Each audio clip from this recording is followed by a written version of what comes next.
none that made it in his report. None of those were mentioned in the 128-page or 130-page report that miraculously got shoved to the 128 report that he wants us, apparently. Anyhow, they made no mention of any other religious inquiry except for the white supremacist one.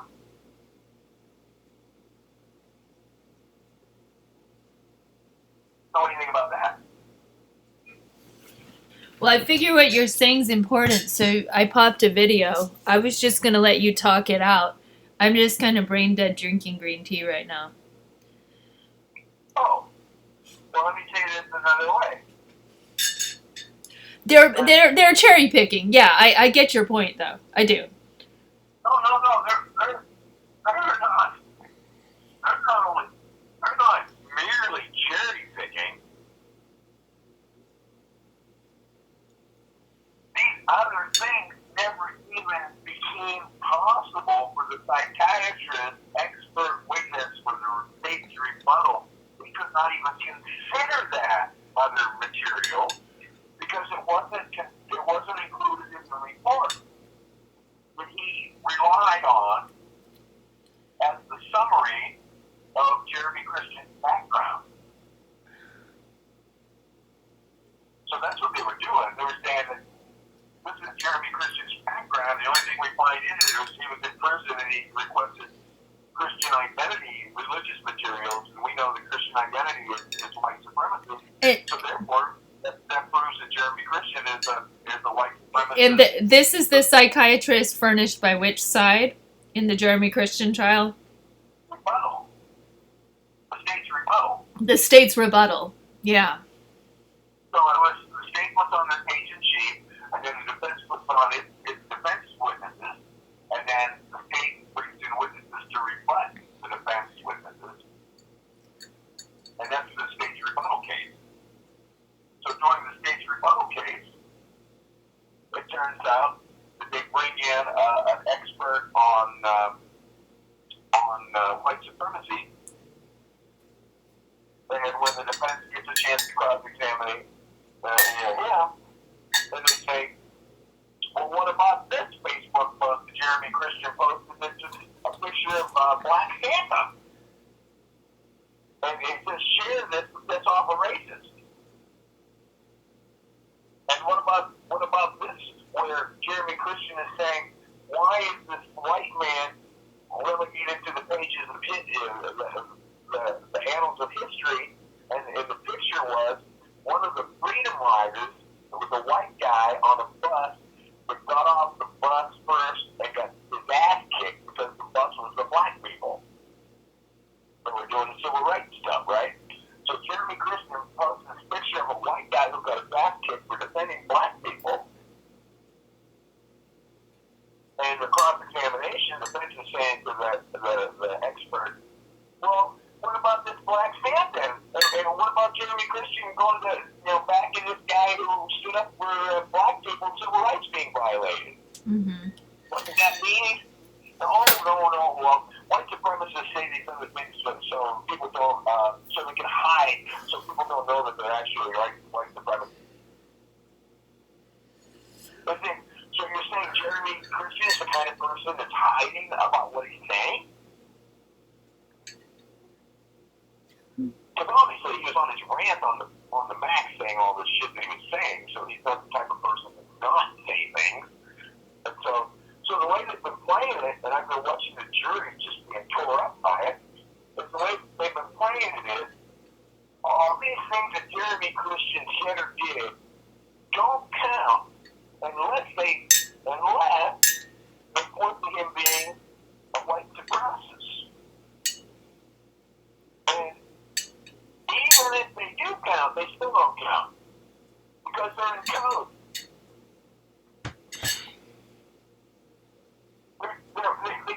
These white supremacists will say things so other people don't think they're white supremacists. Because that's all part of the white supremacist thing. So, using language like quote unquote free speech, if you say you're free speech, well, we know, because we know the code, of course, You know what? The really white supremacists, because that's coded language that white supremacists use. It's kind of like, why not get him for what he did, not get him for some thought crime that he maybe did or didn't. It's like they're confusing their role as a prosecutor. Like, stick to the facts. We're not asking you to go above and beyond and like prove he's a unicorn. Just, yeah, we know he did this. Did he do it? Is he? I don't know. There's a couple of famous cases from Clatsop County that are bugging me that seem to me analogous. There's one is the guy is babysitting his new girlfriend's kids. Maybe they're beaten to death, we're not sure, but they appear to be dying from MRSA, from bite marks. And he's basically, like, this case has been thrown back down, where the other case is that the Thomas Kelly case, which I realize that, like, our prosecutor's really nervous about that, or the court, or maybe even the judge, because this is the second retrial where they're trying to prove that this grandpa molested his grandchild, which is gross. But it appears, according to his friends, it was like a basically circumstantial DNA evidence, like his own DNA is on his own couch, therefore he clearly abused his child. And I'm like, how does that even make sense? Like, of course his own DNA is on his own couch.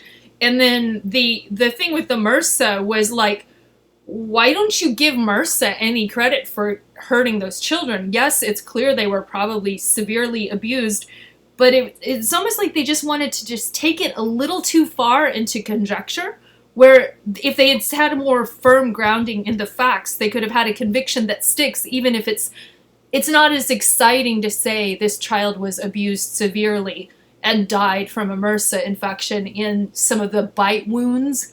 But they're basically saying, oh, there's something about I don't know these cases so well, but I know what I have my superficial opinion from reading the articles. And it seems to be a problem with the prosecutors having such an indulgence in hyperbolic fantasy that they self-sabotage, but then they also are self-sabotaging when they won't. I think they should have actually more ability to prosecute good cases. Say, for instance, the case they're refusing to prosecute for me, because I have the facts laid out like clockwork. Like, I've worked so hard to have a confession letter, to have an admission to adult protection.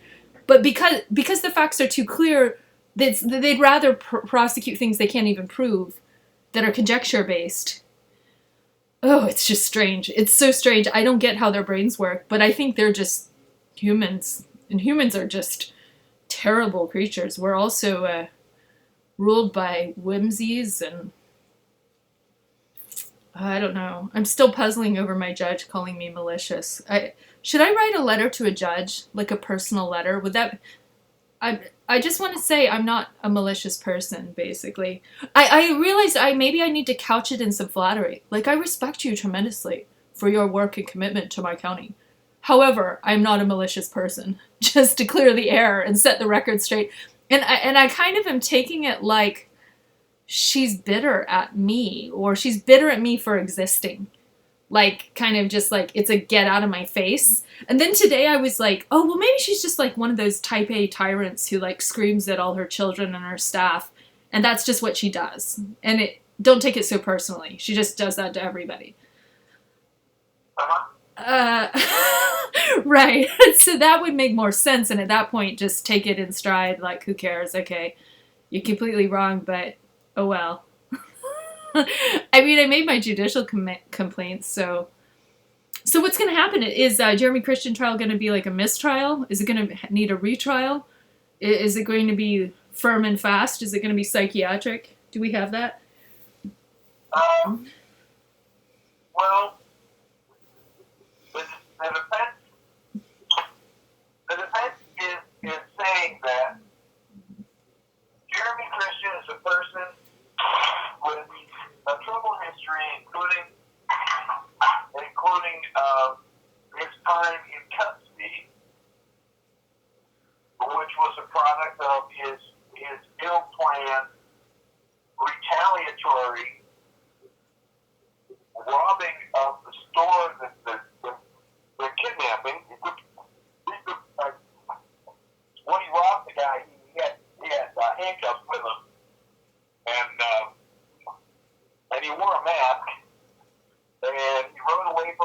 illegally on a bicycle, and when the police found him, the mask that he wore was hanging out of his pocket. Mm-hmm.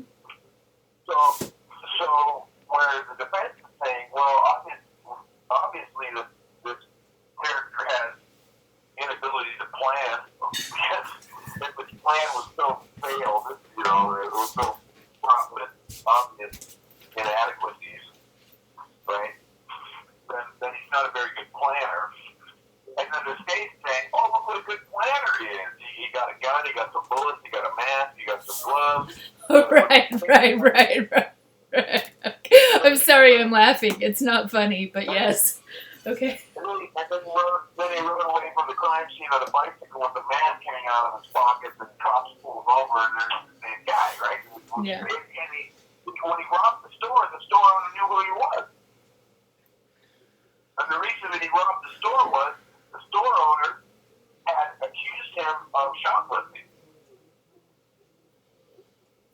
When he hadn't, so in retaliation for being accused of shoplifting, he says, well, the guy's accusing me of stealing from him, I may as well steal from him. So he did. And then he went to prison behind back. And then the other issue is his release from custody.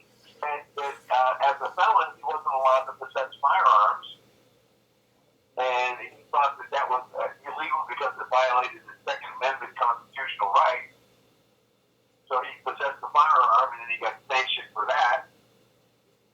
And the defense is showing that, clearly this guy doesn't have the ability to plan ahead, and he doesn't have the ability to handle these various situations. And the state, his effort to debunk that was to say, here's a psychiatrist, and the psychiatrist says, no, he doesn't have autism. What he has is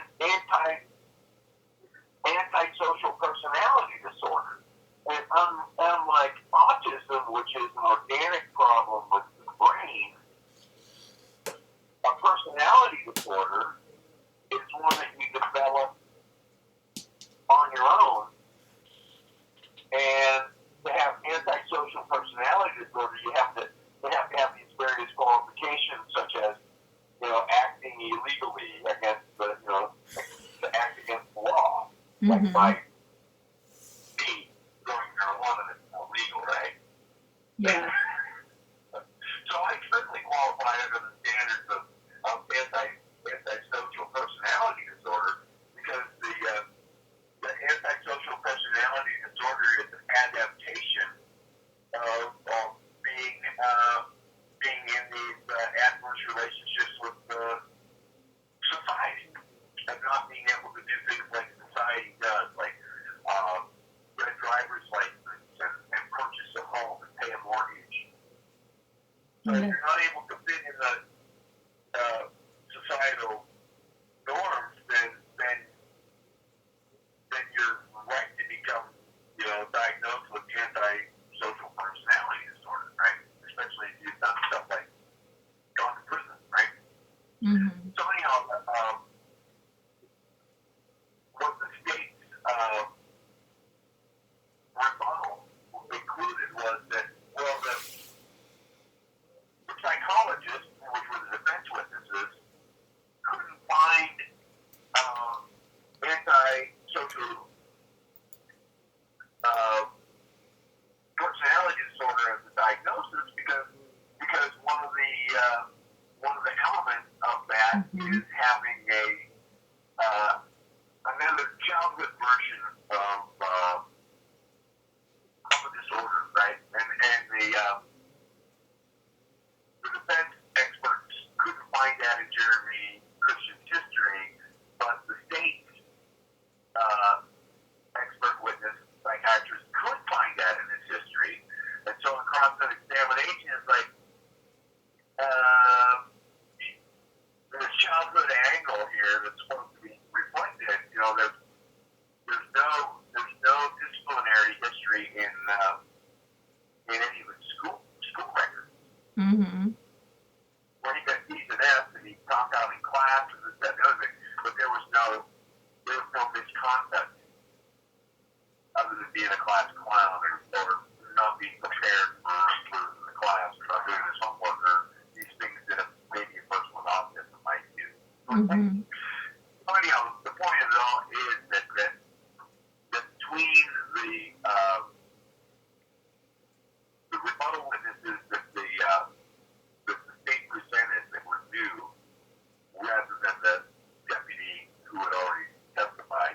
Mm-hmm. Not deputy, but detective, the one, the case agent, they call it. Mm-hmm. The one that gets in the courtroom while all the testimony's going on. And the one that Jeremy Christian commented out loud in the courtroom that she was lying when she was on the stand the other day. Mm-hmm. So there was a piece about Jeremy Christian's outburst. And his outburst was, she's lying. It wasn't an outburst, but that's what he said. So anyhow, So I checked in on that Cop Blaster's website. He was really going after that witness, and it was completely unnecessary and like misogyny based.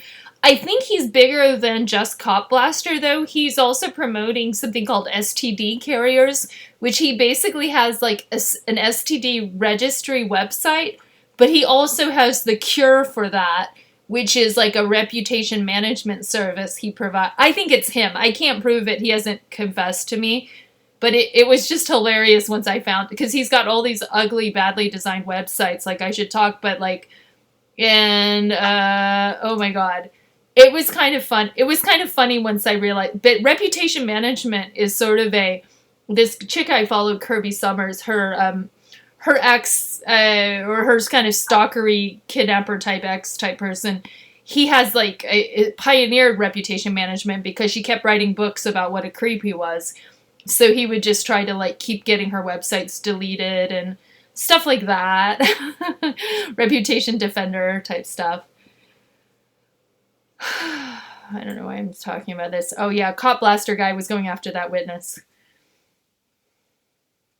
who's the detective? No. Cop Blaster. That was that blog you told me about. That sort of autism spectrum guy. What witness? What witness? The woman who pepper sprayed Jeremy Christian like the night before his attack or whatever. Oh yeah. Well, she was wide open, man. She had conviction for fraud and Yeah, what? solicitation. Right. But it's sort of like I don't know.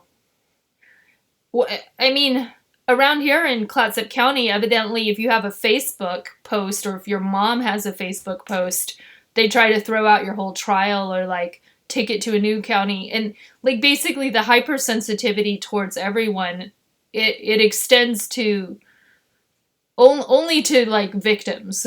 Like only to victims. They're just like, how dare you have an opinion on Facebook? Oh, this is going to jeopardize everything. It's like, well, so does that mean 80% of the population is like can be completely violated by every type of criminal? Because you're going to say, oh, you have a blog, therefore we can't.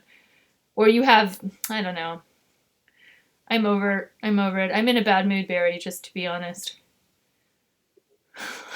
On the record, on my YouTube. Finally, at minute 18. Okay, so today's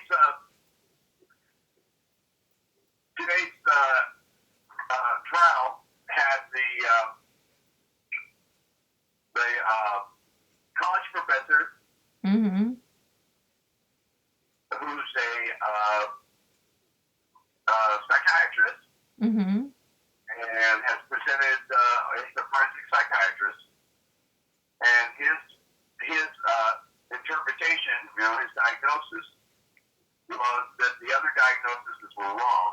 Mm-hmm. That Jeremy Christian is not on the autism spectrum, Mm-hmm. and instead he has antisocial, which is a brain a product of the function of the brain. Mm-hmm. But instead he has antisocial disorder and alcohol abuse disorder, Mm-hmm. which are the DSM-5. So anyhow, the attacks on his report and diagnosis came in the form of, as I said, the former FBI agent who did the summary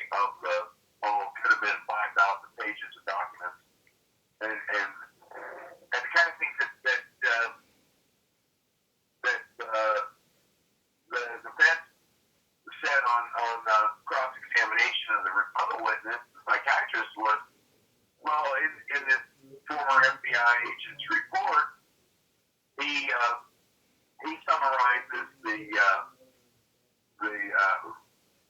police reports of the witness statements of 8 witnesses, and he does that on 3 pages, giving them a paragraph each.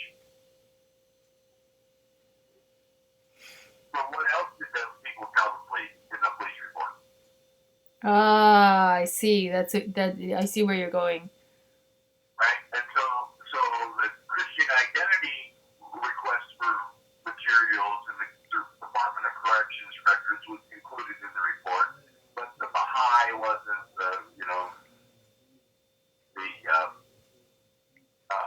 Buddhist studies, one of the, all these other, the other, the same thing happened yesterday with the witness on white supremacy. Mm-hmm. Here's this Facebook post, and here's what Jeremy Christian. Well, what about Jeremy Christian taking this class and this class, and then like all these various religions that he participated in their programs. So who else will live? Latter-day Saints, Hindu, Buddhist, Wiccan, Shambhala, Baha'i, Yoga, Christian Science, Pentecostal. Those are all the religious experiences that Jeremy Christian participated in custody. Mm-hmm. Mormon, Buddhist, Wiccan, Shambhala, Baha'i, Yoga, Christian Science, and Pentecostal. Oh, and this list doesn't have Seventh-day Adventists, Mm-hmm. which is also mentioned. So basically, everything. And the one thing that made it in the report was the Christian identity, because that's what white supremacists practice.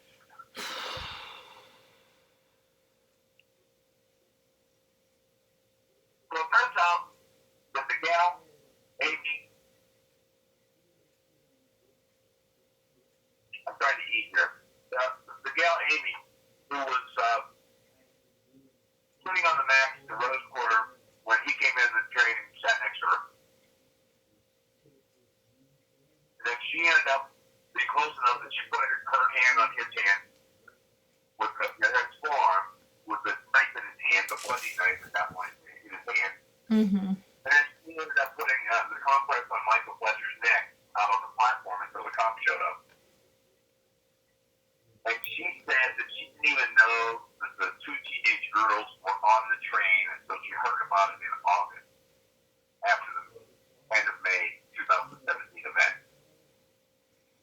And in the in-custody interview the Sunday following the Friday, it was about 4:30 in the afternoon when it happened. So the in-custody interview, Detective Mitchell was asked, and Jeremy Christian said he didn't even know those girls were on the train.